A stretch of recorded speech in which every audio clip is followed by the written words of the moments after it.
Amigos y amigas, bienvenidos a una entrega más de su programa Conexión Local. Mi nombre es Natalia Arteaga. Gracias a todos quienes nos miran a través de la señal abierta en Canal 2, los cable operadores y por supuesto a todos quienes nos observan mediante redes sociales en donde nos encuentran como @academiaTVS. Sin duda el gobierno inicia su gestión con buenos pronósticos y si bien es cierto que aún no entramos de lleno en la aplicación del plan de gobierno, la producción ya se recupera. La vacunación avanza sin dilataciones y se respira un ambiente de optimismo que le hace mucho bien a la economía. Sin embargo, hay un tema que preocupa. No es secreto para nadie que entre las grandes víctimas de la revolución se encontraron los gobiernos autónomos descentralizados y entre ellos Cuenca, que sufrió estoicamente todos los desplantes, dilataciones, engaños y excusas del centralismo. Esperamos que entre las principales reivindicaciones del nuevo gobierno se encuentre la construcción de mecanismos expeditos para honrar la histórica deuda del gobierno central con los GATS de todo el país. Sin embargo, hasta ahora al menos, las señales han sido contradictorias. Por un lado, el proyecto de reforma a la Ley de Régimen Tributario Interno pretende que los GATS y las universidades ya no entreguen el IVA de sus compras al gobierno central, lo que aportaría un flujo de liquidez que supera los 360 millones, mismos que se quedarán en los territorios en donde fueron gestionados. Sin embargo, ha existido también un primer desacuerdo, un profundo desajuste de cuentas por el cual el gobierno nacional asegura que su deuda histórica con los GATS alcanza el valor de los 371 millones, cifra abismalmente distinta de los casi 1.700 millones que realmente se deben. Un desajuste del 343% de los territorios que sería desde todo punto de vista inaceptable y ojalá logremos encontrar una solución. Ojalá, porque de lo contrario estaríamos hablando de un primer paso en falso de la nueva administración. Uno que no debe permitirse, pues si algo tenemos claro es que con nosotros nadie se vuelve a equivocar. Hoy nos acompañan Esteban Bernal, gobernador de la provincia, y Patricio Abad, director financiero del municipio de Cuenca. Adelante Andrés, inicia tú el diálogo.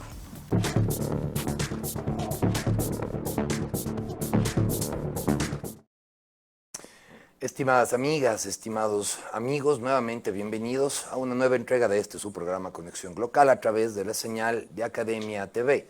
Recuerden que pueden seguir esta transmisión también a través de nuestras redes sociales en @academiatvs. En efecto, si uno tendría que rememorar hacia el pasado, probablemente uno de los signos más oscuros de la llamada Revolución Ciudadana y sobre todo del último gobierno fue el absoluto centralismo con el cual se excluyó a los territorios de básicamente todas las posibilidades de desarrollo. Un centralismo en el cual, todos lo sabemos, un territorio como Cuenca, que tributa a nivel nacional cerca de 900 millones de dólares, recibía en contraparte menos de 70 millones, menos de 40 millones en algunos casos, inclusive desde el gobierno nacional. Una Cuenca, una ciudad cuyo desarrollo se lo debe a sí mismo, una ciudad levantada por los cuencanos y las cuencanas, una ciudad que para el gobierno nacional, desafortunadamente, durante estos últimos 4 años, por no decir durante los 14 años de la revolución, no existió más allá de para proyectos puntuales. Una ciudad que desafortunadamente no existía para la vialidad, un cantón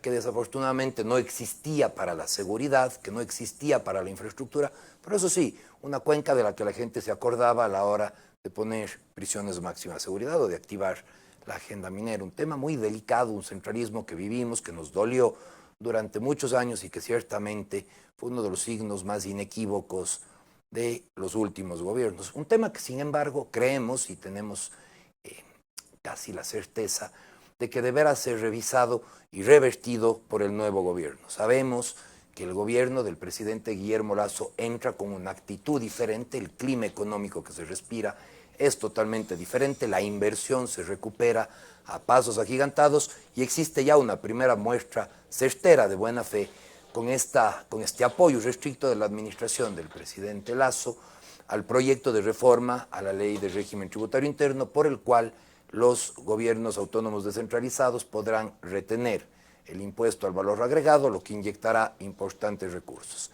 El tema de recuperar esta deuda histórica con los gobiernos autónomos descentralizados, sin embargo, es una cuestión que hay que poner sobre la mesa.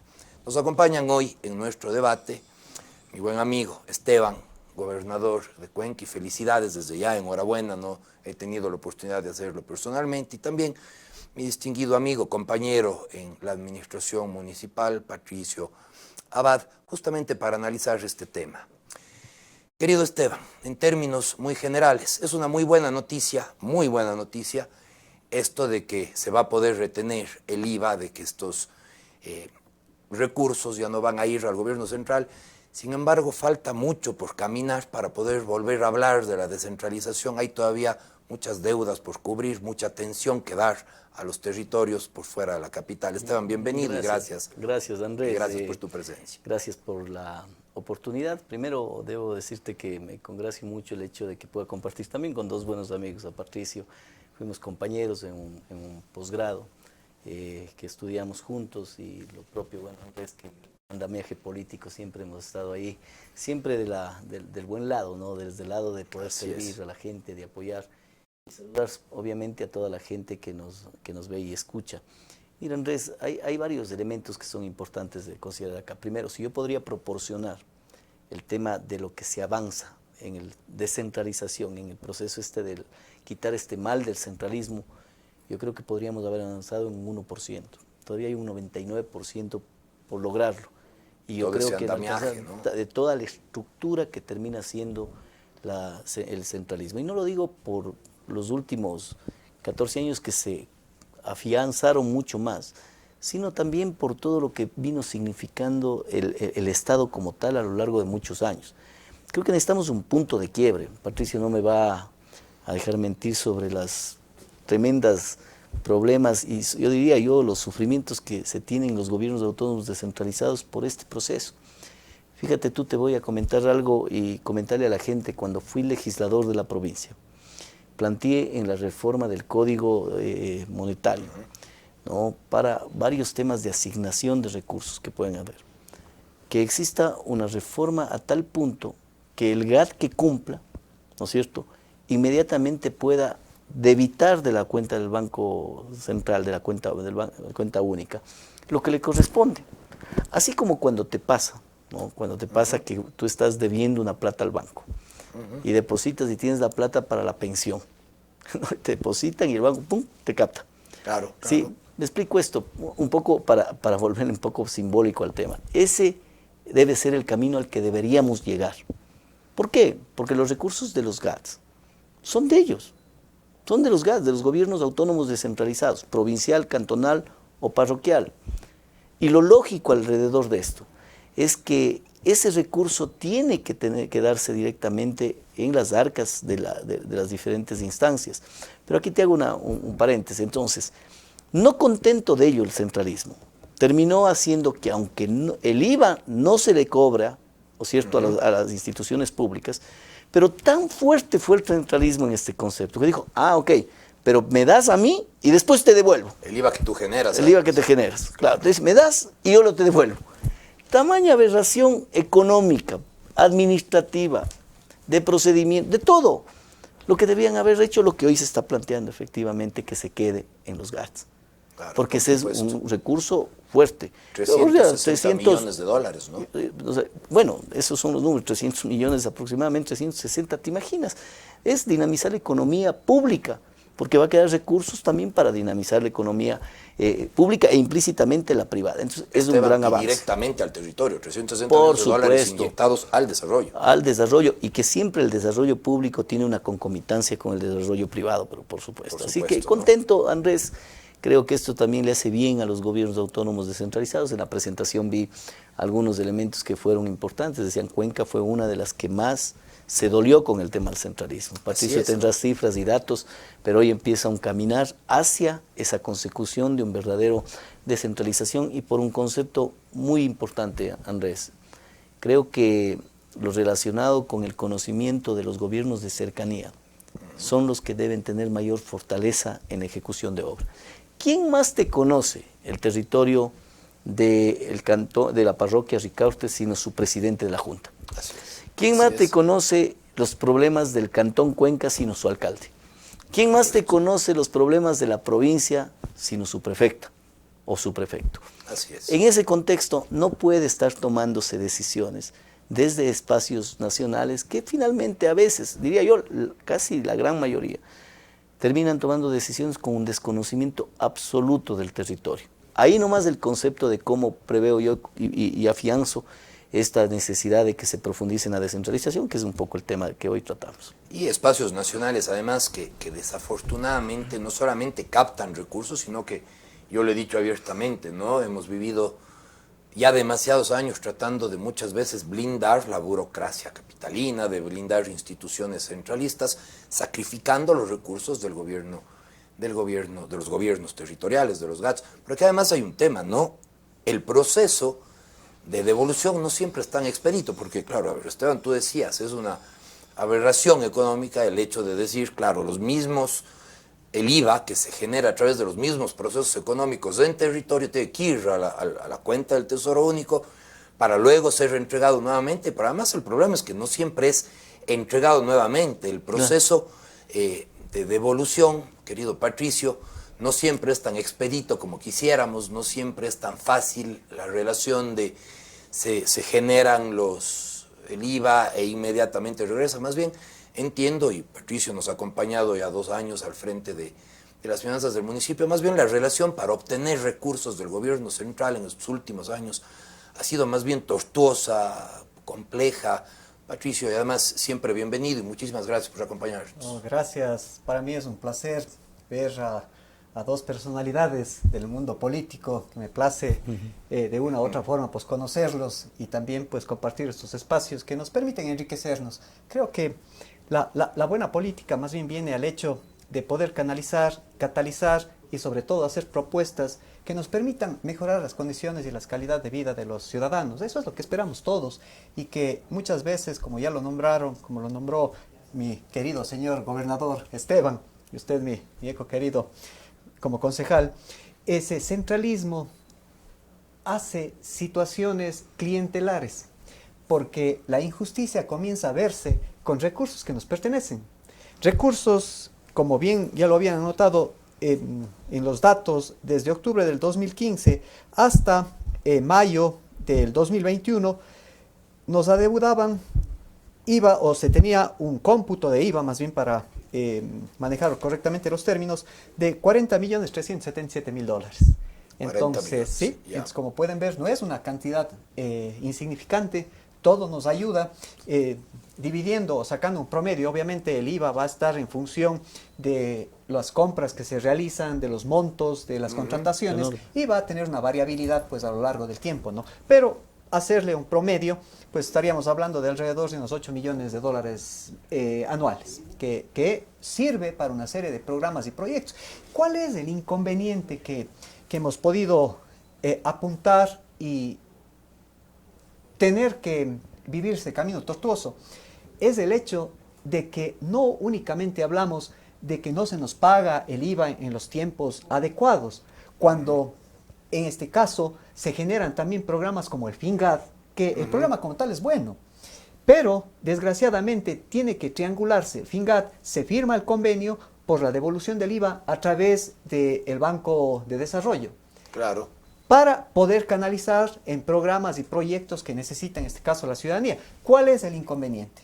Y eso es más grave todavía. Y además hay una cosa, Pachi, se genera un espejismo, porque lo que hacía ahí la revolución era decirte, te firmo el convenio con el FINGAD, por supuesto, y claro, te entrego los 8 millones de dólares del IVA que eran tuyos, te los entrego a través del FINGAD y por lo tanto aparece como obra, es decir, aparece como si esos 8 millones de dólares contaran como inversión del gobierno. Entonces es una forma de crear un espejismo, maquillar, ¿no? Claro, y peor todavía, porque como ustedes saben y en su vasta experiencia, hay los tiempos contractuales para pagar los anticipos y resulta que en ningún momento de aquí se ha tenido pues que canalizar para poder dar abasto a ciertos proyectos. Hemos tenido, por decirlo así, que prestar de otros usos ese dinero para dar cumplimiento a los procesos que ya se iniciaron. Entonces imagínense la doble implicación que se tiene. No tenemos la disponibilidad de flujo de caja y encima nos quitan caja por el hecho de tener que ya comenzar los procesos de contratación. Desde luego un tema sumamente complejo que además nos ha venido a todos llamando la atención. Esto es algo además sobre lo que hay que revisar, no solamente los procesos expeditos, sino inclusive el tema burocrático administrativo y hasta las asimetrías en la asignación de recursos. Un tema importante, estimados amigos y amigas que nos acompañan a través de la señal de Academia TV, que analizaremos inmediatamente después de este corte comercial.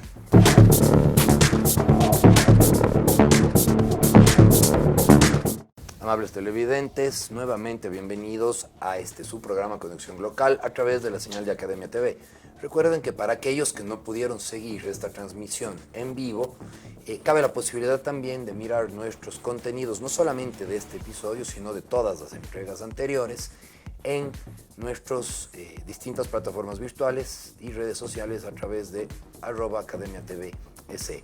Como es costumbre en nuestro programa, al inicio de nuestro segundo bloque, queremos iniciar con una entrevista, en este caso en nuestro segmento Vox Populi, en la cual contaremos desde ya con la muy valiosa opinión y con el criterio de también un distinguido amigo, el economista Víctor Gerardo Aguilar, decano de la Escuela de la Facultad de Economía de la Universidad de Cuenca. Desde aquí, estimado Víctor, muchísimas gracias, un abrazo fraterno y sigamos por favor con nuestro segmento Vox Populi.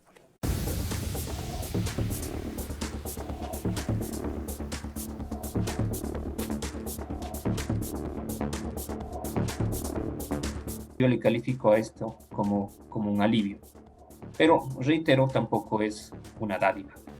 En todo caso, esa discrepancia que hay entre los números suele ser usual cuando el Estado central tiene que reconocer valores que podrían ser excesivamente altos y sin lugar a dudas tener una afectación significativa o notable en su presupuesto. Va a ser más complicado que el gobierno, y diría yo que directamente el Ministerio de Economía y Finanzas, libere tan rápidamente los recursos. Así que habrá que esperar. No deja de ser, o no deja de establecerse en este caso una suerte de negociación.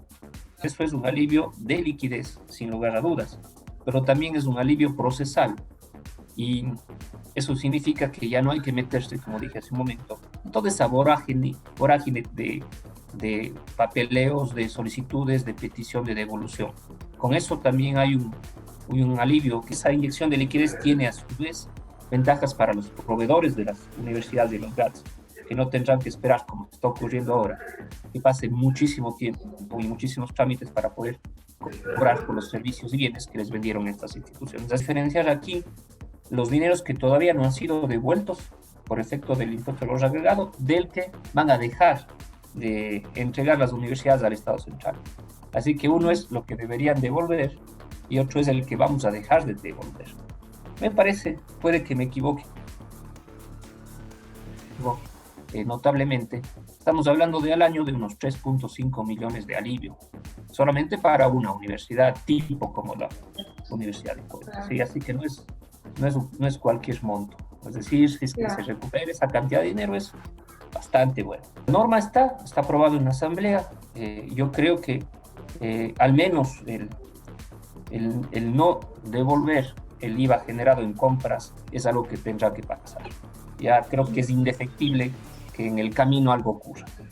Lo que sí es extremadamente más complejo es que esos saldos que no han sido entregados en ocasiones anteriores y que yo calculo, como le dije, cerca de los 3 millones de dólares de años anteriores, de evolución de IVA anteriores, quizás eso sea más difícil, pero es un tema de la propia liquidez del Estado y de la capacidad presupuestaria que tiene el Estado.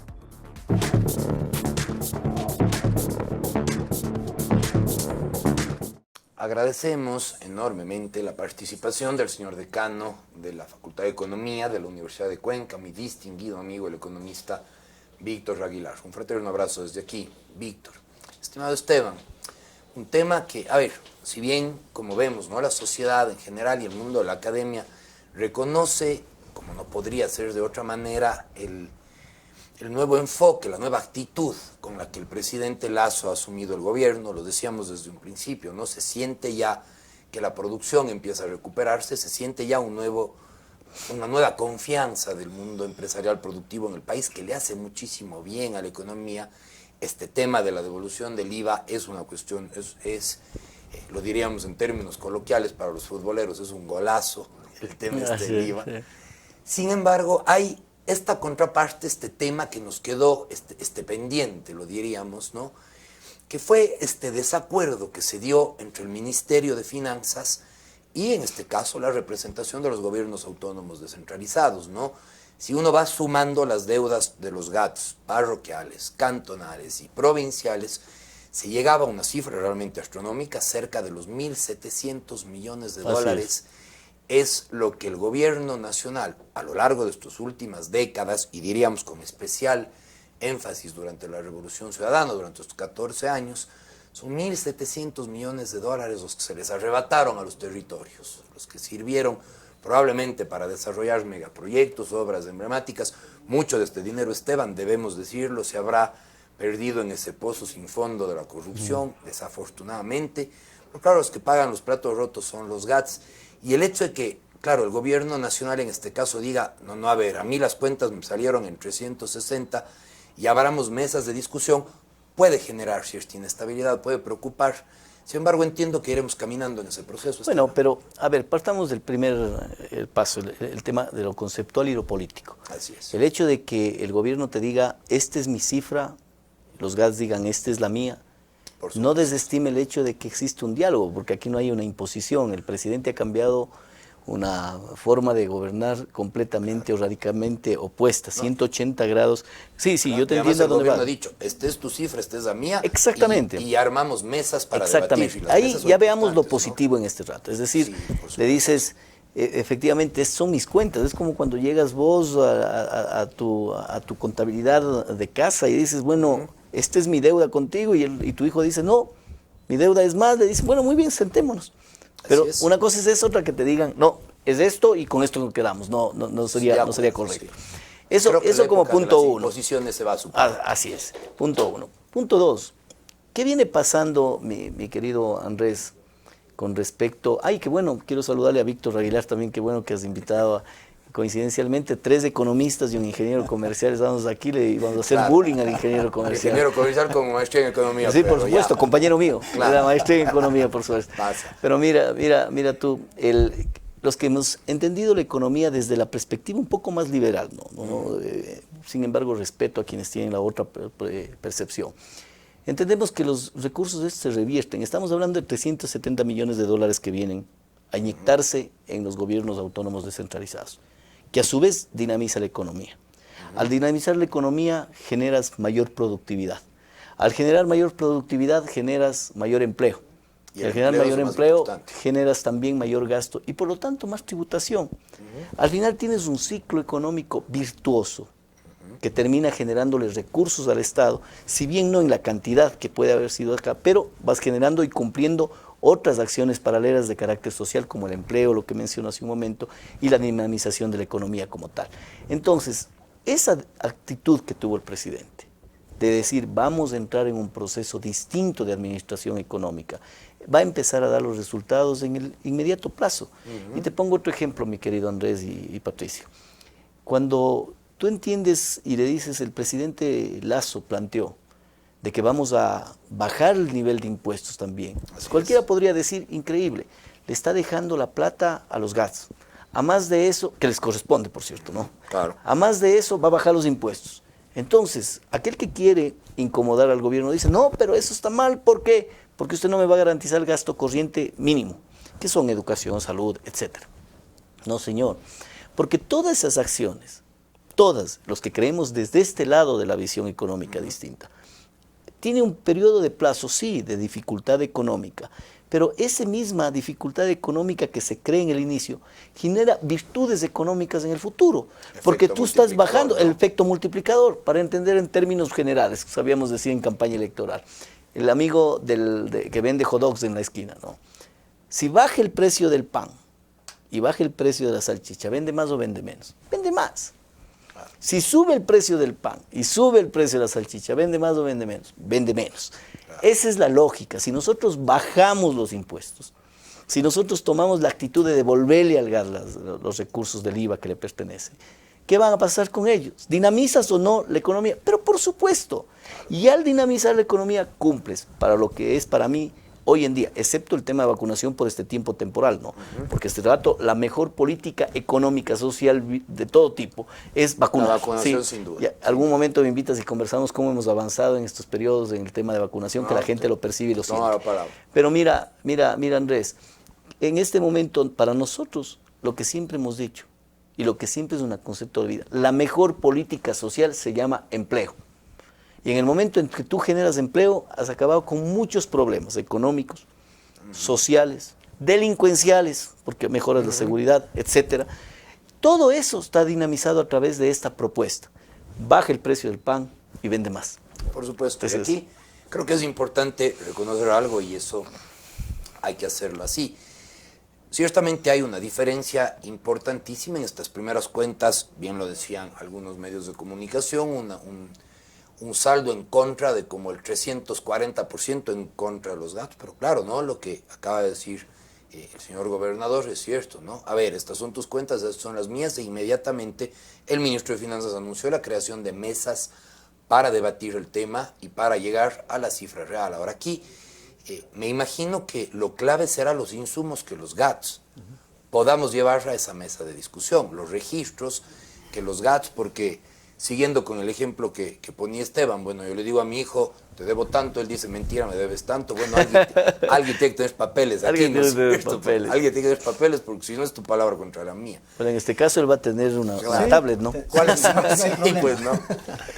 ¿Cuáles son los insumos, Pachi, que deberemos llevar a esta discusión? ¿Qué es lo que deberemos hacer para ir buscando ajustar esta cuenta y lograr realmente destrabar este proceso y además colaborar con este evidente ánimo que existe del gobierno nacional de reconocer la deuda histórica con los GATS? Muy bien, ¿qué es lo que los GATS tenemos que hacer? ¿Cuál es nuestro insumo y nuestra contraparte? Bueno, como todo está regulado y como bien lo conocen ustedes, nosotros hacemos lo que la ley nos permite ejecutar, igual la contabilidad gubernamental, el SINFID, el Código Orgánico Tributario, el Código Orgánico de Planificación y Finanzas, ya denota cada uno de los puntos en sus articulados del control que uno debe tener.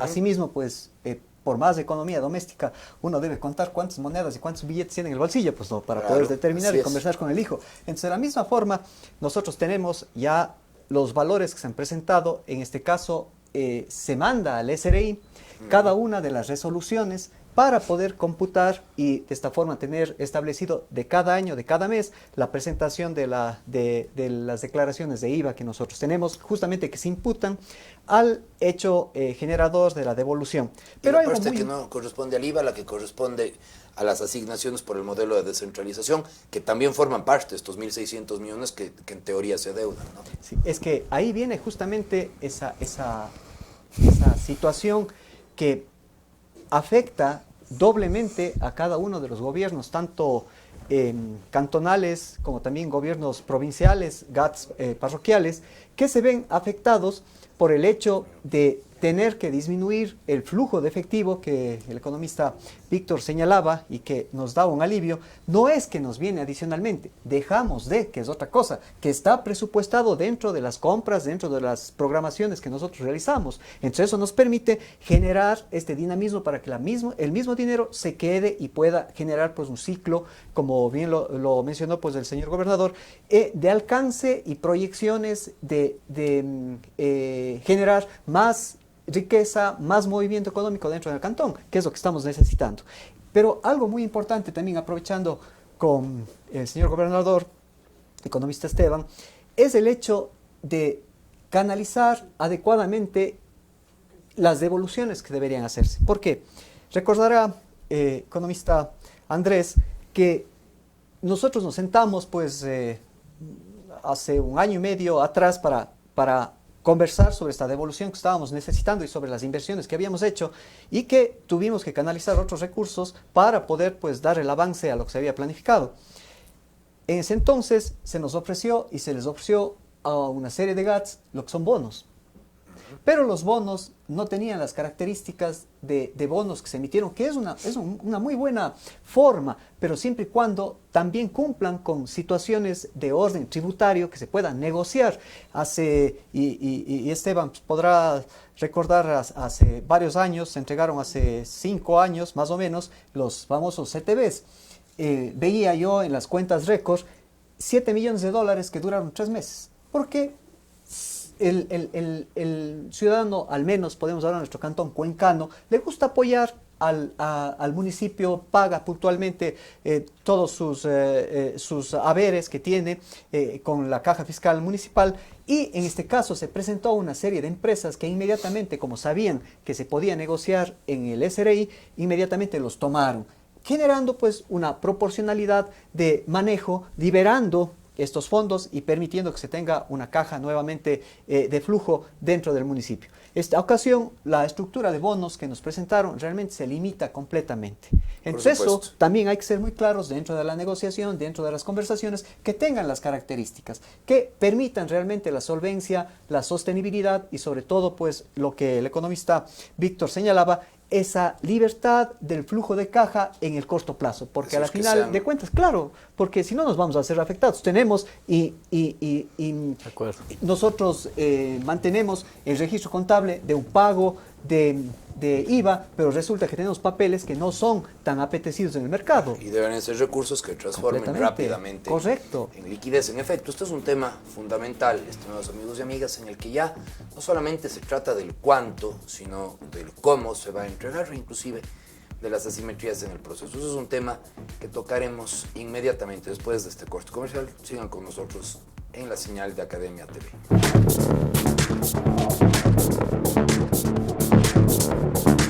Estimados amigos, estimadas amigas, nuevamente bienvenidos a esta su señal de Academia TV en su programa Conexión Local.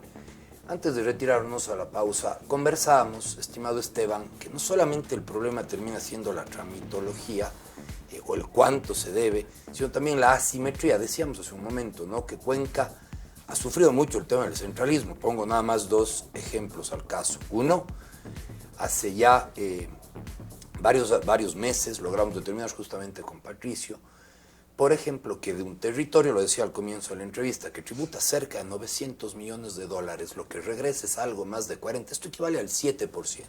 Yo sé que uno no puede pedir, somos economistas, que regrese el 100%, pero si hay territorios, ciudades grandes, Ambato, por ejemplo, donde regresa sobre el 20%, a Cuenca le retorna probablemente un 7% de lo que tributa, por un lado, y luego también con un tema de tramitología muy difícil. Ahí hay una anécdota, la ciudadanía lo supo porque salió en todas las redes y en todos los medios.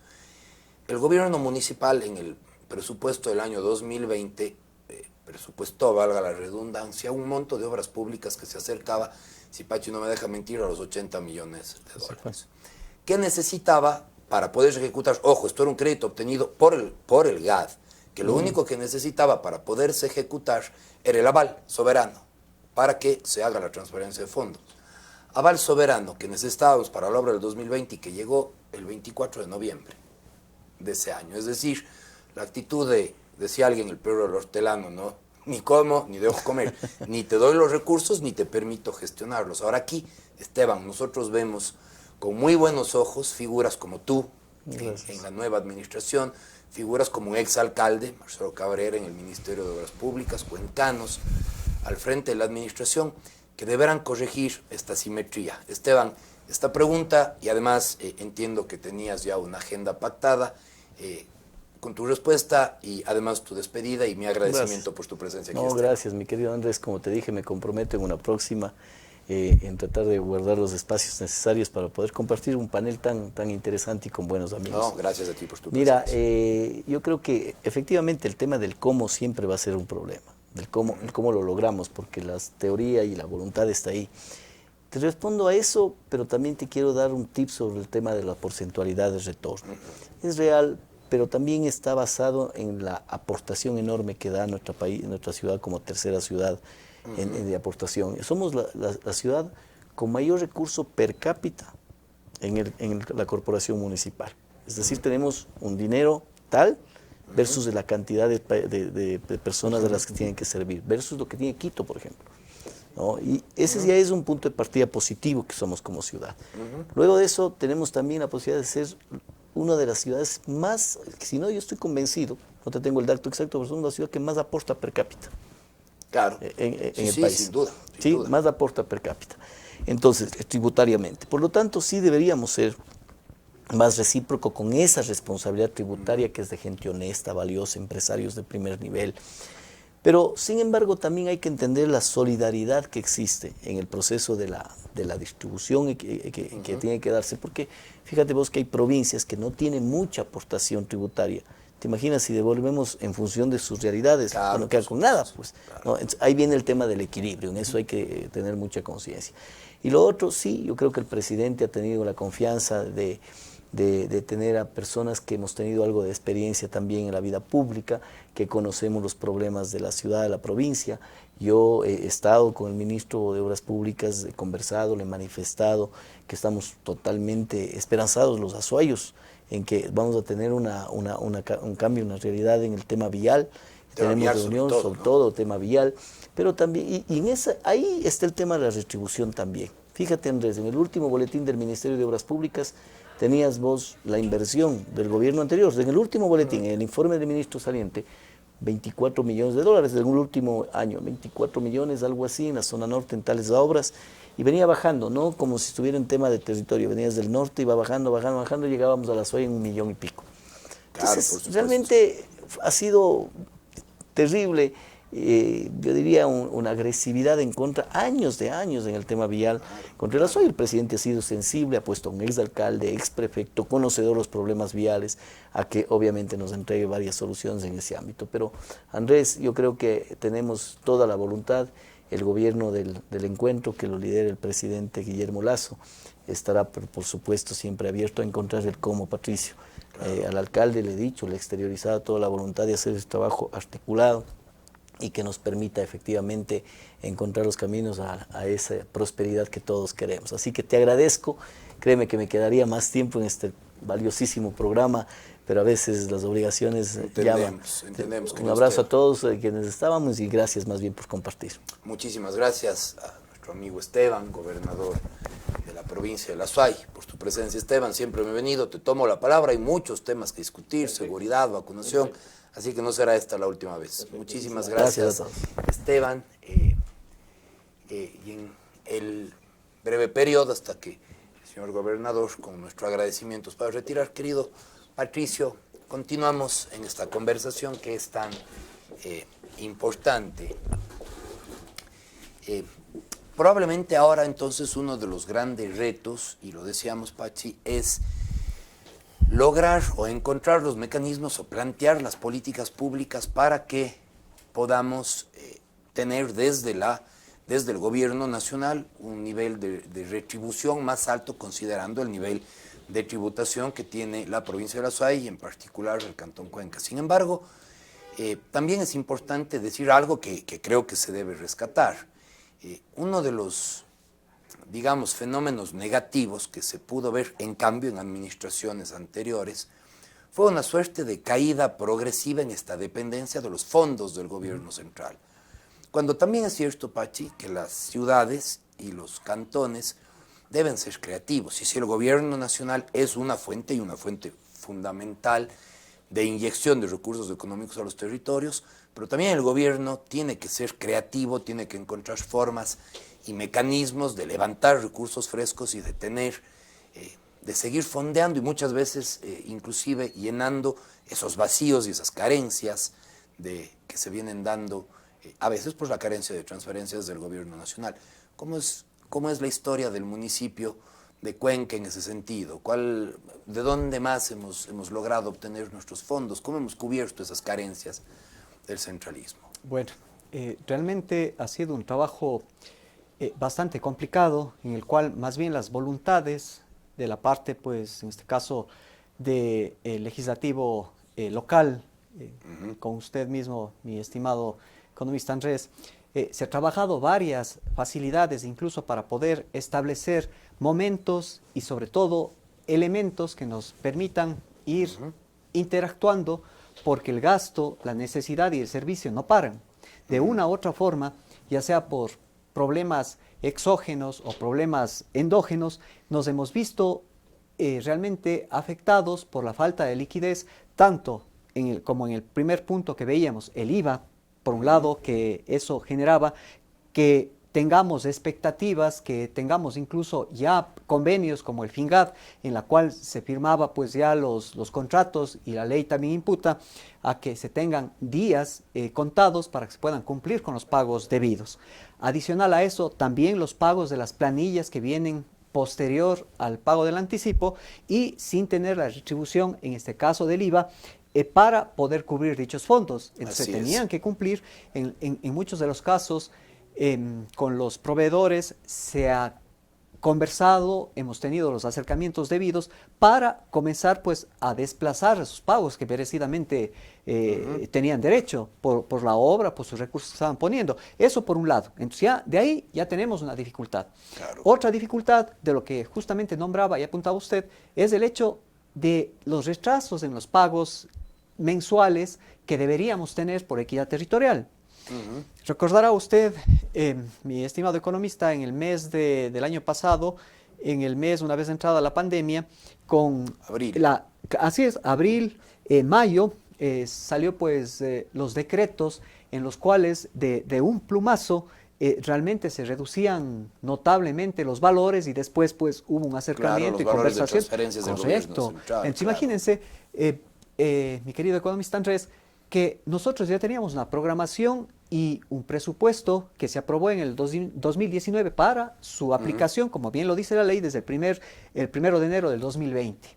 Claro, nadie se esperaba la pandemia, nadie, completamente. Dramáticamente, ¿no? Pero se redujo al segundo semestre, pues, cuando ya había compromisos, cuando la pandemia estaba en su foco más latente y necesitábamos más todavía para poder dar una serie de programas sociales, kits, las sanitizaciones, en este caso la serie de insumos que se necesitaban, y sin tener recursos, y encima que no nos pagaban el IVA, encima de eso, atrasados con los pagos, llegamos en su momento a una deuda pues, alrededor, computando el valor inicial que nosotros teníamos pues, de 56 millones de dólares, que nos estaban debiendo algo más de 18 millones de dólares. Por supuesto. Sin embargo, Patricio, y ahí hay un tema interesante.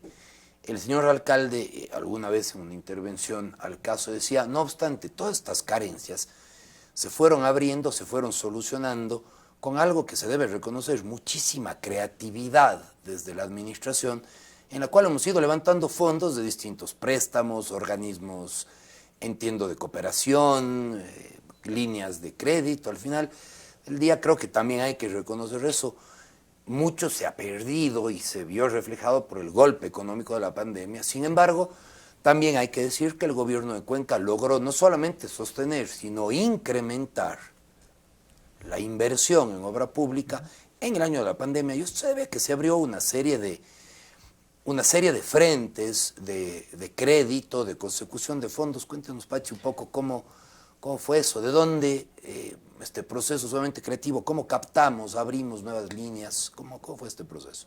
Desde los primeros días del año 2020, desde enero, comenzamos a ver esas repercusiones de los retrasos que el gobierno mantenía pues desde que se inició la administración del ingeniero Pedro Palacios. Se comenzaba a tener de lo que anteriormente se tenía una programación mucho más fluida en las transferencias de equidad territorial. Comenzamos realmente únicamente 1 o 2 meses a que el gobierno nos transfiera a final de mes, como debería corresponder, para planificar los flujos de caja, los costos, los gastos que estarían programados para el mes siguiente. 2 meses que nos dieron puntualmente, pasado el tercer mes, comenzaron a atrasarse, ya no eran el último día del mes, ya eran los 20 días del siguiente mes, y posteriormente comenzaron ya a pasar 2, 3 meses para darnos los pagos atrasados, pues, y que nos comenzaban a golpear dentro de la fluidez que una caja debería tener por los compromisos que se tuvieron y compromisos venideros también. Claro. Entonces, en esa situación, ya el señor alcalde, con el equipo de planificación, con el equipo, en este caso, pues, legislativo, que tiene también el foco en no dejar huella política, sino más bien de beneficio para el ciudadano, comenzamos, pues, automáticamente a articular una serie de ideas y acercamientos que comenzaron en octubre del 2019 con el primer acercamiento que tuvimos con la CAF. Y eso fue un crédito de... Sí, 48 millones de dólares. ¿Sí? El crédito realmente se estructuró, se conversó, se puso de manifiesto las obras que iban a cubrir y realmente les gustó la propuesta que se realizó a la CAF y fueron uno de los aliados grandes para que prácticamente a finalizar el año 2020 recién lo obtengamos, es decir, prácticamente un año después de todo el proceso que se había iniciado. Crédito de 48 millones de dólares que va mayormente al tema de vialidad, del aeropuerto, del nuevo mercado mayorista, ¿no? Una serie de temas interesantes. De equipamientos también, en este caso demás, ¿no? Parques, entonces que nos permite dar un dinamismo en la parte esencial de la economía que es la construcción. Entre otros, ¿no? Claro, así es. Uno de los que se fueron articulando y que, como bien mencionó usted, fueron la solución para poder de alguna forma frenar los impactos nocivos de los atrasos que estábamos teniendo. Pasado esto y viendo las demoras, inmediatamente pues el señor alcalde con el equipo se comenzó a realizar los acercamientos con el Banco de Desarrollo, así también pues con la KfW, que es muy interesante también lo que se logró con el BID. Y llegando a un monto global al final del día. Bueno, son 50 millones aprobados del Banco de Desarrollo en su primera fuera de etapa. Los 48 de la CAF. Claro, es diferente, ¿sí? Fuera de los 48 millones, más bien por la presentación de los proyectos terminados y que mostraron la sostenibilidad y sustentabilidad de los mismos. Posteriormente, se canalizó un nuevo crédito por 17 millones de dólares, entonces estamos en los 67 millones de dólares. Adicionalmente, también vinieron los créditos que se lograron obtener pues, para los programas de etapa, también pues que fueron muy notorios con el BID, y entraron los créditos de la CAF por los 48 millones de dólares. Entonces realmente podemos ver que la rotación en créditos, y algo muy importante, mi querido en créditos que va por los 140 más o menos de lo que vamos sumando, ¿no? Una cosa importante. Y aquí creo que es importante saber que de esto vamos...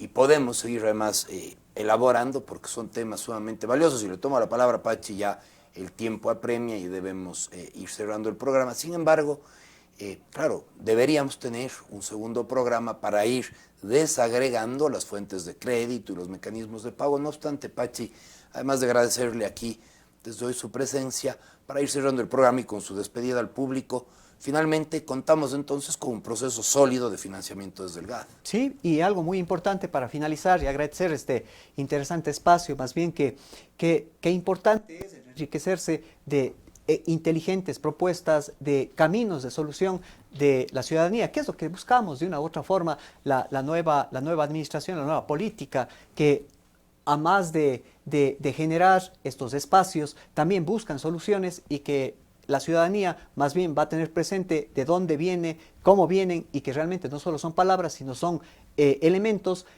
plausibles y sobre todo concretos. Y en función pues de lo que manifiesta, algo muy importante y la que la ciudadanía también debe estar tranquila es que no hemos superado los indicadores de endeudamiento.